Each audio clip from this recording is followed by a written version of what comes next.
Good evening, School4 families. Welcome back to the 2020-2021 school year. As we embark on a school year like no other, I want to assure you that we remain committed to ensuring the safety and academic excellence of all of our students. As we navigate through this new normal, we will work to ensure that all of our students are actively engaged in their learning and challenged by their learning, and most importantly, that all of our students reach their greatest academic potential. In the spring of 2020, when we transitioned to a virtual learning environment, we learned so much about our staff, our students, and our families. We learned that we are all brave, supportive, and resilient.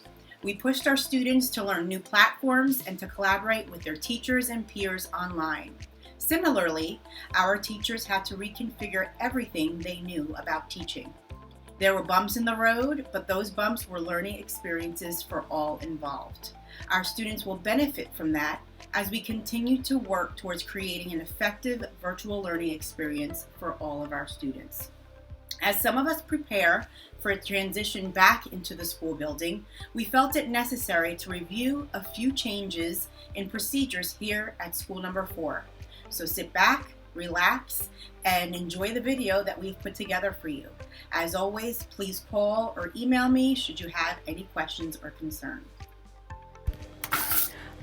I want to take a minute to go over some COVID guidelines for School Number 4 this year. Please do not send your child to school if your child or anyone in your household has had any of the following symptoms in the past 2 weeks: a fever of 100.4 or greater, a cough, runny nose, shortness of breath, difficulty breathing, headache, muscle aches, loss of taste or smell, or a sore throat. Do not send your child to school if your child or anyone in your household has had direct contact with a person diagnosed with COVID-19 in the past 14 days. Your cooperation in these matters is appreciated. One reminder for our pre-K families: all pre-K students should have at least one extra change of clothes here at school at all times. This is applicable to those students that will be returning to the building in October. Hi, these are our procedures for entering our building. When you're entering our building, please stay 6 feet apart. We start school promptly at 8:25 a.m. Any student not in their homeroom by 8:25 will be considered tardy. We have multiple doors that students will be entering and exiting. You have received this information, and you'll also be receiving another mailing as well. It is important that you adhere to the door that students have to enter from. They must enter through the door that they are assigned to. If they enter through the incorrect door, they will be redirected to their assigned door. Following these procedures and rules is really paramount to ensuring the safety of your child. And please remember, stay 6 paws apart.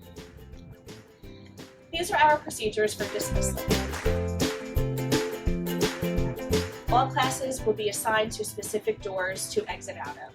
This year, we cannot allow older siblings to pick up younger siblings at their classrooms prior to dismissal. Siblings have to be dismissed through the assigned door. They must exit the building with their class, then pick up their siblings at their dismissal door. Parents and guardians are asked to please have their children picked up immediately at the end of each school day. And this is not the time for parent-teacher conferences, so if you have a question, please reach out to your child's teacher the way that you are asked to communicate with them. Please do not congregate near the doorways. It is important that you adhere to the social distancing guidelines and maintain 6 feet of social distance when picking up your child.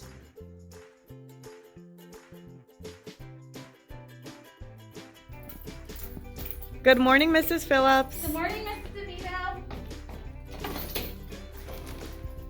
Okay, Mrs. Phillips, you can put your stuff in the closet. Okay.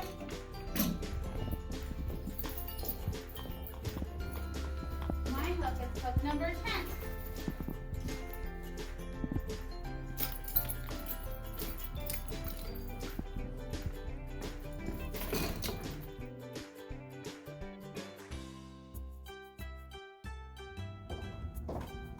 Mrs. DeVito, look at the sign.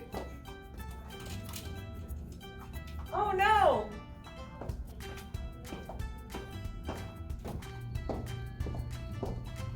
Good job, Mrs. DeVito.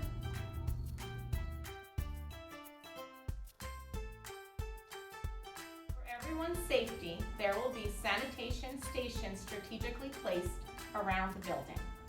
In addition, hand sanitizer that looks like this will be available in every classroom.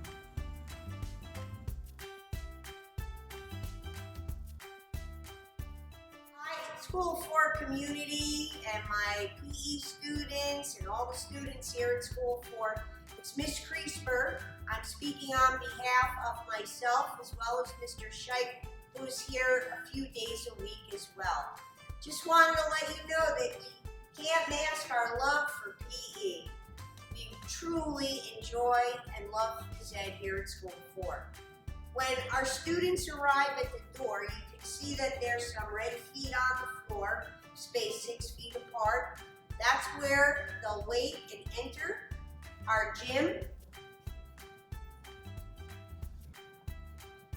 And once they enter our gym, you'll notice the floor is gridded out. So when students enter, depending on the activity, they'll either be sent directly to a square. I'll set up parameters based on the amount of students in each class, how they need to stand, where they need to stand, etc. 1 square between them or 2 squares between them. There's enough squares in here on the floor for 72 people. There's 72 6-foot squares.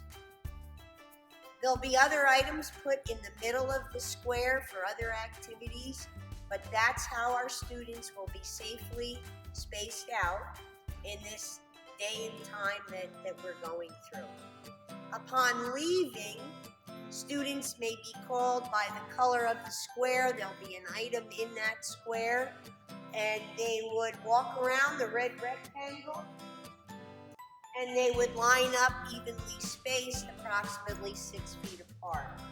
At the moment, each color, here for example, here, they're spaced approximately 6 feet apart. So everyone will have a place to stand and they'll know where to be. And then when their teacher comes to pick them up, they can sanitize their hands. If we use any equipment, I have a dirty bucket and a clean bucket. The clean bucket, of course, will be sanitized, and there would be enough equipment to rotate. So the students, if we use equipment, will always be using clean equipment. And that's it. Any questions or concerns, please feel free to reach out. Have a great day. See you soon. Here's a glimpse of what to expect when your child enters the classroom. All students must wear masks upon entering the school building. Mask breaks will be provided outdoors throughout the day. When entering the classrooms, students will be asked to sanitize their hands. All classrooms have been equipped with hand sanitizer.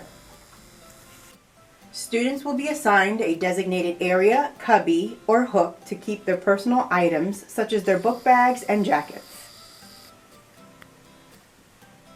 As you can see, desks have been spaced 6 feet apart in order to maintain social distancing. All student items will be housed inside of their desks, and supplies and materials will never be shared. Each desk is equipped with cardboard and plastic barriers. These barriers will be assigned to your child and will remain theirs for the duration of the school year. All barriers will be cleaned at the end of the day. Additionally, each classroom has disinfectant wipes so that students may sanitize their personal surfaces as needed. School4's custodial staff will rotate to all classrooms throughout the day in order to sanitize all surfaces and bathrooms.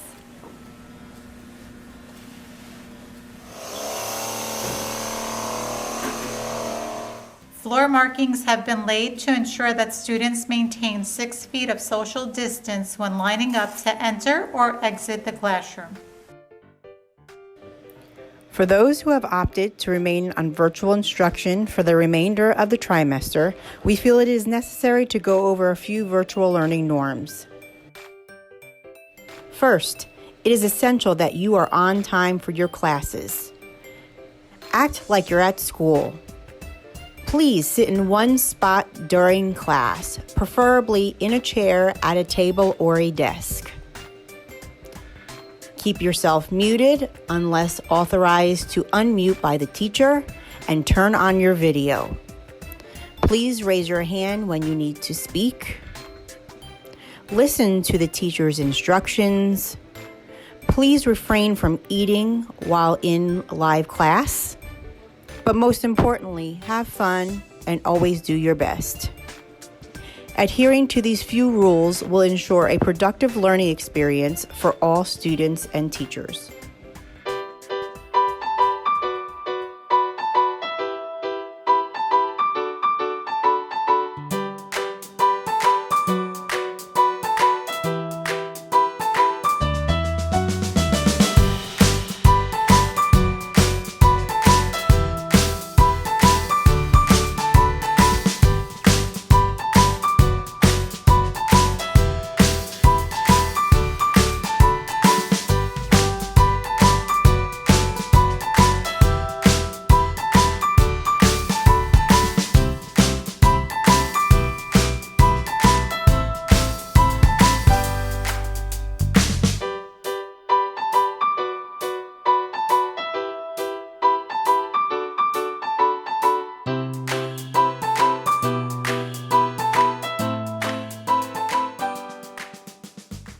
Mrs. Palabas looks forward to seeing our students online and in the classrooms in the near future.